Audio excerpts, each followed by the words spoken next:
Supremo Tribunal Federal permite criminalização da homofobia e da transfobia. Todo preconceito é violência. Toda discriminação é causa de sofrimento. Presidente Jair Bolsonaro é impedido de extinguir por decreto conselhos federais criados por lei. Neste decreto, nós tivemos algum tipo de aprendizado. Norma mal feita causa confusão. Decisão do Superior Tribunal de Justiça determina a responsabilidade de pagar cheque é do emitente, mesmo em caso de empréstimo a terceiros. Não é aconselhável que empreste. É um título muito particular. E ainda, uma projeção na fachada do prédio do Tribunal Superior do Trabalho reforça a campanha contra o trabalho infantil.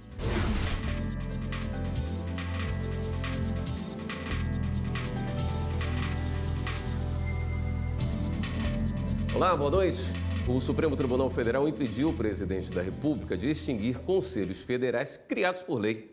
Repórter Carla Luciana acompanhou a sessão e tem outros detalhes para a gente. Oi, Carla. Boa noite.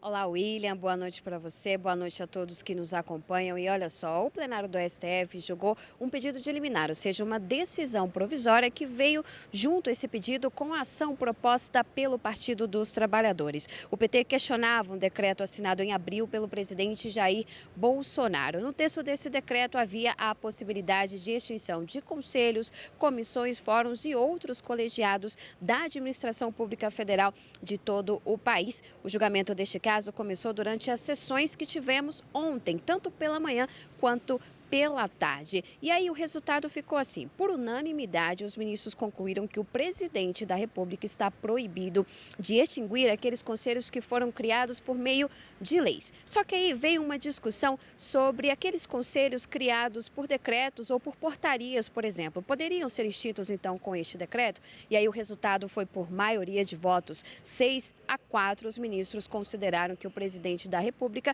pode sim extinguir esses conselhos, mesmo não sendo criados por leis ou não sendo criados por lei. Só que isso é importante a gente lembrar que essa foi uma decisão provisória em liminar. A ação do PT ainda vai ser julgada no mérito aqui no STF. Ainda não temos uma data para a definição definitiva deste caso. Mas, por enquanto, então, ficamos assim com a proibição do presidente da República de extinguir os conselhos criados por lei. Hoje o julgamento foi concluído com os dois últimos votos que faltavam. Vamos ver. Os votos dos ministros Dias Toffoli e Gilmar Mendes concluíram o julgamento sobre o decreto de abril do presidente Jair Bolsonaro, que permite a extinção de conselhos da administração pública federal. Os dois seguiram o relator, proibindo o governo de pôr fim a conselhos criados por lei. Vou pedir vênia divergência para acompanhar o ministro relator concedendo parcialmente a cautelar. Neste decreto, nós tivemos algum tipo de aprendizado. Norma mal feita causa confusão.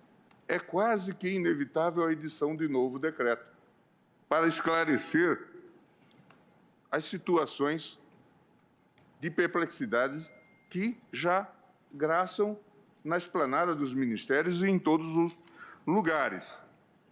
A própria AGU está sendo chamada a esclarecer se uma dada entidade, inclusive entidades que compõem agências reguladoras, foram ou não extintas por força do decreto. Portanto, gerou mais insegurança do que segurança. Com a decisão, os conselhos criados por decretos ou outros instrumentos podem ser extintos por decisão do presidente da República. Segundo o decreto, a extinção desses órgãos está marcada para o próximo dia 28 de junho. Alguns conselhos, não vou me referir a um apenas, alguns conselhos permanecerão como estão, outros poderão ser redimensionados, alguns fundidos até por uma correlação. A notícia que nós temos é que há um grande número de conselhos que há anos sequer se reúne, né? Então não há uma operacionalização das suas atividades, o que demonstra que não eram necessários. E após a conclusão do julgamento sobre os conselhos, o plenário do STF retomou a discussão sobre a criminalização da homofobia no país. Até hoje nós já tínhamos o voto de 6 ministros e hoje a primeira a votar foi a ministra Carmen Lúcia. Obrigada. A ministra Carmen Lúcia destacou que a comunidade LGBTI é frequentemente vítima de discriminação e preconceito. E ainda que em muitos casos essas pessoas acabam morrendo. Todo preconceito é violência, toda discriminação é causa de sofrimento. Mas eu aprendi que alguns preconceitos impõem mais sofrimentos que outros, porque alguns são feridas curtidas já em casa, na qual a discriminação castiga a pessoa desde o seu lar. Afasta pai de filho, irmãos, amigos, pela só circunstância de se experimentar viver o que se tem como sua essência e que não cumpre o figurino sociopolítico determinante e determinado. Ela também considerou que o Congresso Nacional tem sido omisso ao não aprovar lei criminalizando a homofobia. Para a ministra, até que atos homofóbicos possam ser punidos, ficam esses casos amparados pela lei do racismo. Todos os amores são iguais, todas as fomes são iguais, a morte é igualíssima. Todas as ações cruéis, piedosas ou indiferentes são iguais. Contudo, o homem não é igual a nenhum outro homem, bicho ou coisa. Ninguém é igual a ninguém. O que o direito faz é respeitar a individualidade de cada um e igualar em direitos a dignidade que é própria de todo ser humano. A gente conversa agora com a consultora jurídica da TV Justiça, Karina Zucolotto. Boa noite, Karina. Boa noite, William. Depois de 6 sessões, julgamento concluído, com 2 divergências abertas, né? Com 2 divergências abertas hoje, uma pelo ministro Ricardo Lewandowski, que votou logo depois da ministra Carmen, e também do ministro Marco Aurélio. Nesses 2 casos, o ministro Ricardo Lewandowski acabou sendo seguido pelo ministro-presidente Dias Toffoli, que foi o último a votar nessa ação direta de inconstitucionalidade por omissão e no mandado de junção, seguindo a mesma linha. Para o ministro Ricardo Lewandowski, a decisão que estaria se enquadrando aqui no Supremo Tribunal Federal poderia violar o chamado princípio da reserva legal, ou seja, somente o Congresso Nacional poderia editar uma lei para criminalizar essa homofobia. E, nesse sentido, ele acabava conhecendo em parte da ação direta de inconstitucionalidade por omissão, mas para reconhecer a mora do Poder Legislativo, como todos fizeram, e com exceção do ministro Marco Aurélio, que admitia em parte, mas julgava a ADO improcedente, e para que o Supremo Tribunal Federal desse ciência ao Poder Legislativo dessa sua mora para que providenciasse, então, a feitura dessa legislação tão esperada. Mas esse foi o voto do ministro Ricardo Lewandowski, seguido pelo ministro Dias Toffoli. Ministro Marco Aurélio, como eu disse, ele divergiu, abriu uma terceira posição, entendendo que o mandado de injunção não era cabível, porque a Constituição não fala em criminalização, mas fala em punição de atos discriminatórios, e em relação à ação direta de inconstitucionalidade por omissão, ele julgava improcedente, entendendo que não haveria qualquer omissão do Poder Legislativo. Mas a maioria que se formou, todos no mesmo sentido, votando com os relatores Celso de Mello e com o relator do mandado de injunção Edson Fachin, entenderam, finalmente, por dar uma interpretação conforme a Constituição à lei do racismo, para que ela possa servir como amparo legal para a punição dessas discriminações e para qualquer forma de discriminação e preconceito por orientação sexual, identidade de gênero, dentro dessas atividades homofóbicas ou transfóbicas, nos termos dos votos dos relatores. O ministro Celso de Mello proferiu a tese ao final do julgamento, uma tese bastante longa, explicitativa, bastante minudente, como sempre, o ministro Celso de Mello, trazendo os pontos principais do seu voto e o que a Suprema Corte acabou decidindo. Então, nesse sentido, até que o Congresso Nacional definitivamente edite uma legislação para criminalizar a homofobia e a transfobia, o Supremo, diante da lacuna legislativa, permite, a partir desse julgamento, cuja decisão é vinculante, se adote a lei do racismo para que se possa punir qualquer tipo dessa agressão, até que o Congresso afaste essa chamada mora legislativa. Bom assunto para ser esmiuçado no plenário do fim de semana. Exatamente. Obrigado, Karina. Eu que agradeço. E a seguir, Tribunal Superior Eleitoral garante a permanência no cargo do prefeito eleito de Riacho de Santana, na Bahia. Adversários alegavam que o mandato dele deveria ser cassado porque o vice-prefeito eleito na chapa, João Daniel de Castro, foi considerado inelegível pela Justiça Eleitoral.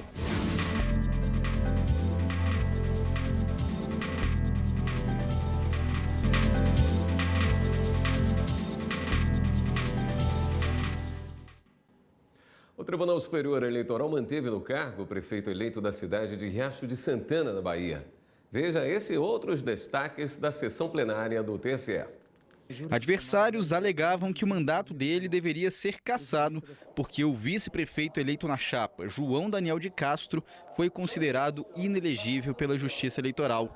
Por maioria, o plenário seguiu o entendimento do relator, de que em casos muito específicos, a chapa formada para a eleição do Executivo pode ser dividida. Nós assentamos aqui um conjunto de pré-requisitos bastante severos para admitirmos a exceção. Pré-requisitos que estão presentes aqui. O indeferimento do registro de candidatura incidiu sobre o vice-prefeito. Em segundo lugar, e muito importante, o registro da candidatura havia sido deferido nas instâncias ordinárias. Portanto, o indeferimento só ocorreu na instância especial, o que depõe pela boa-fé do candidato. Terceiro requisito que nós estabelecemos para tornar a exceção a mais estreita possível. A decisão de indeferimento foi proferida após o fim do prazo para a substituição dos candidatos. Portanto, não era possível consertar. O mandato da prefeita eleita em 2016 na cidade de Barra do Santo Antônio, em Alagoas, também foi mantido pelo plenário. Emanuela Acioli de Moura era acusada de estar inelegível porque o marido dela foi reeleito prefeito de uma cidade vizinha.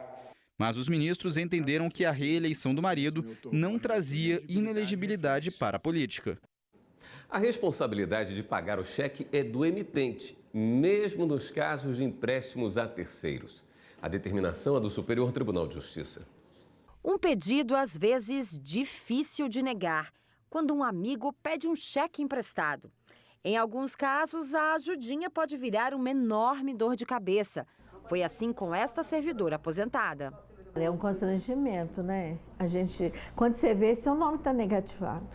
A amiga não pagou a dívida e os cheques foram devolvidos e sobrou para a dona deles arcar com o prejuízo. Mais de R$4.000. É horrível. Não quero passar por isso mais uma vez e nem quero que alguém que eu conheça passe. Histórias como essa se repetem. Uma delas, no Mato Grosso do Sul, foi parar na justiça. Um homem emprestou o cheque usado como garantia de pagamento de dívida de uma outra pessoa. O débito não foi quitado e o credor executou o cheque. O emitente recorreu à justiça e o Tribunal Estadual entendeu que, diante do costume de emprestar cheques a amigos e familiares e da boa-fé, a responsabilidade pelo pagamento do valor do cheque é da pessoa que fez a dívida original e não de quem emprestou.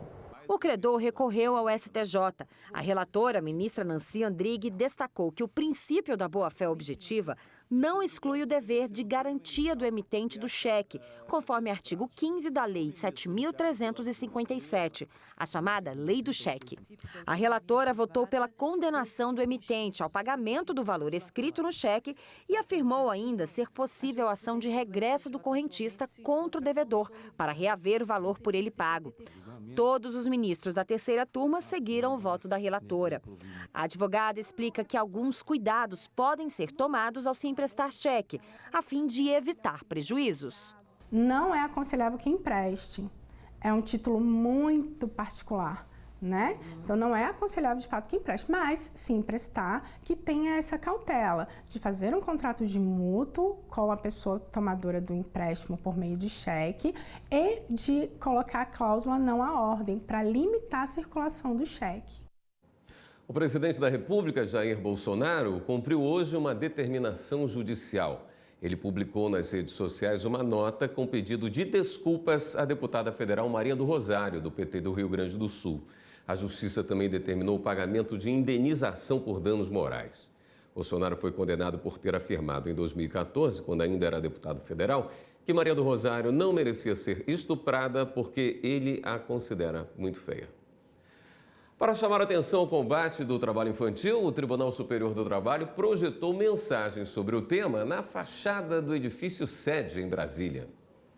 Os números assustam. Segundo o Instituto Brasileiro de Geografia e Estatística, IBGE, cerca de 2,7 milhões de crianças entre 5 e 12 anos são vítimas do trabalho infantil no país. O Tribunal Superior do Trabalho e o Conselho Superior da Justiça do Trabalho aproveitaram o 12 de junho, Dia Mundial de Combate ao Trabalho Infantil, para promover ações de conscientização sobre essa realidade.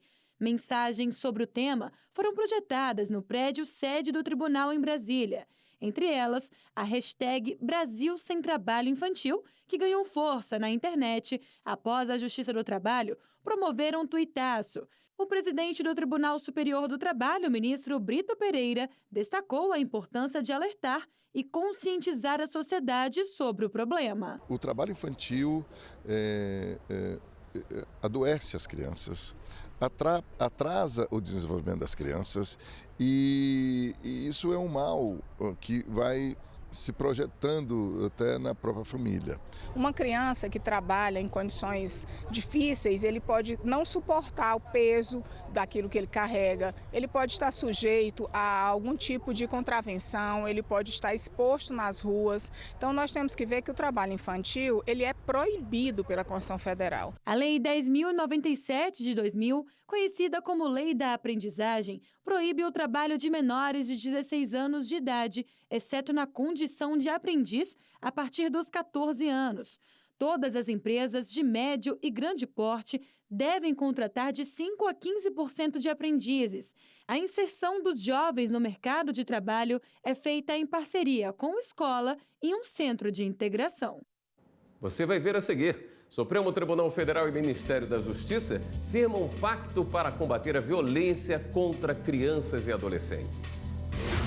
Sabemos que muito há de ser conquistado para que nossas crianças, jovens e adolescentes sejam atendidos em suas necessidades, sob diversos aspectos atinentes ao seu pleno desenvolvimento.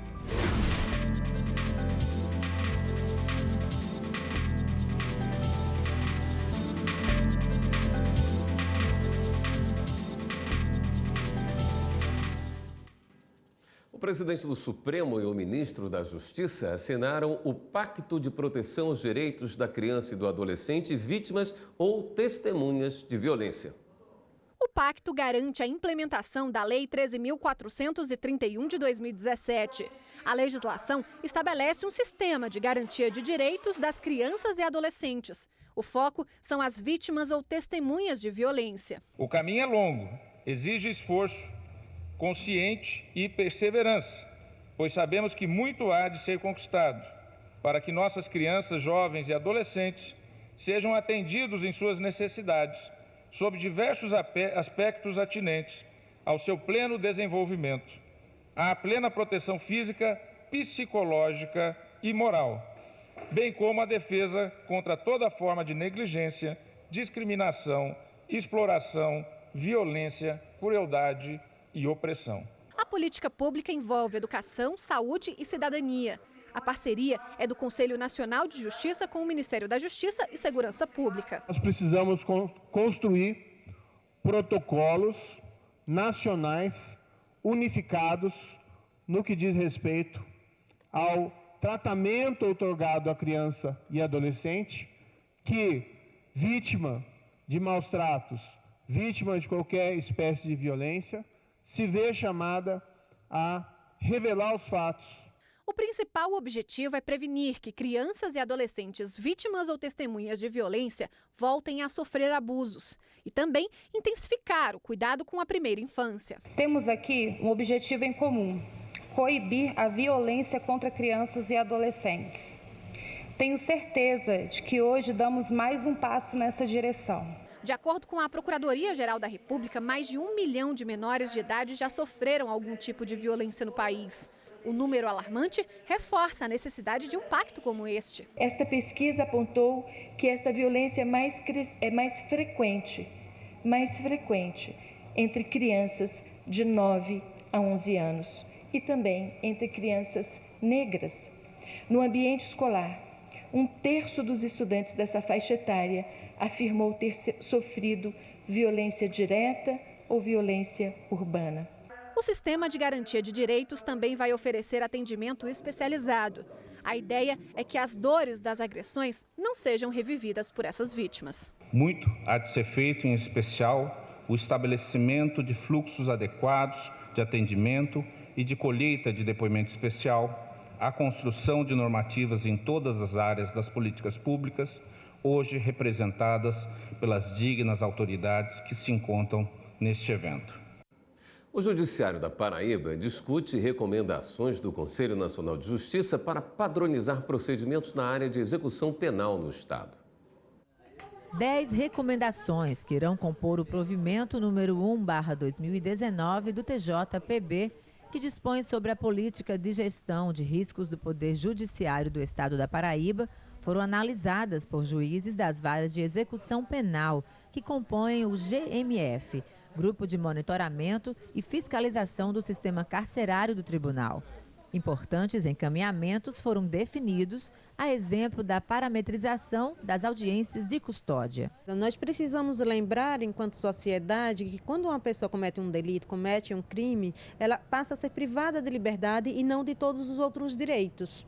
Nós traçamos diretrizes que ainda estão em fase de estudo e aperfeiçoamento. Nós assim o fizemos com base na resolução do CNJ, que autoriza o GMF, e uma resolução também do Tribunal de Justiça, que nos autoriza a traçar essas recomendações para juiz de execução, a fim de evitar atritos entre colegas e facilitar esse fluxo nas decisões relacionadas à execução penal. Gustavo Lira, juiz da Vara de Execução Penal da comarca de Campina Grande e que também responde pela direção do fórum da mesma comarca, afirmou que os critérios, inclusive, trarão uma melhor resposta no que diz respeito à transferência dos presos para outros presídios. Numa reunião como essa, se definiu alguns critérios para pacificar essa remessa desses presos, essa transferência de presos e o recebimento deles. Então a gente vai evitar conflitos entre magistrados.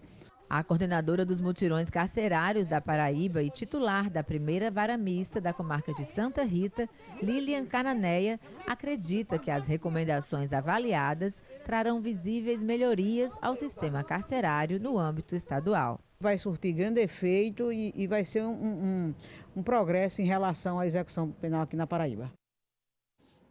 Agora é hora de dar um giro na rede para saber das últimas notícias.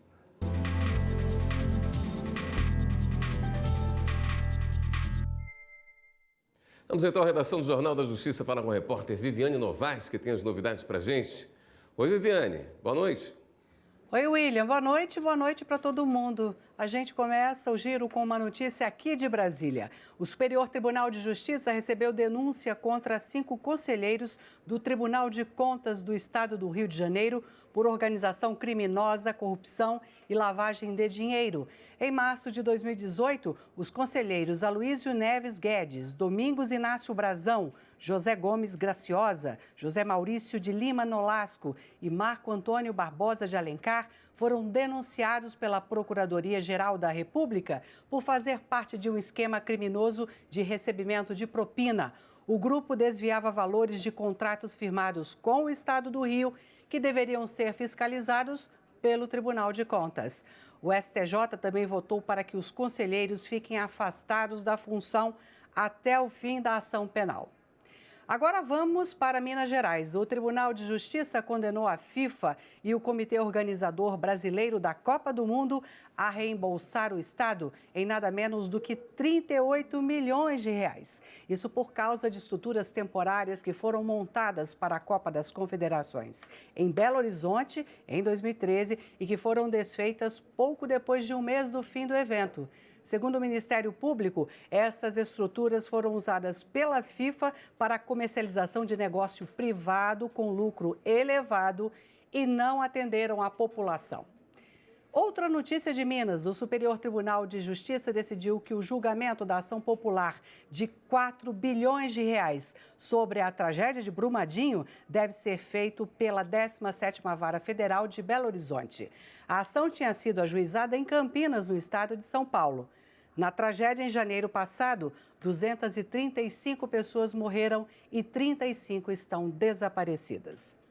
Bem, o giro fica por aqui. As notícias do Jornal da Justiça ficam lá no YouTube. É só você digitar TV Justiça Oficial. Até mais. William. Obrigado, Viviane. Jornal da Justiça, segunda edição, fica por aqui. Obrigado pela sua companhia. A gente se vê amanhã. Até lá.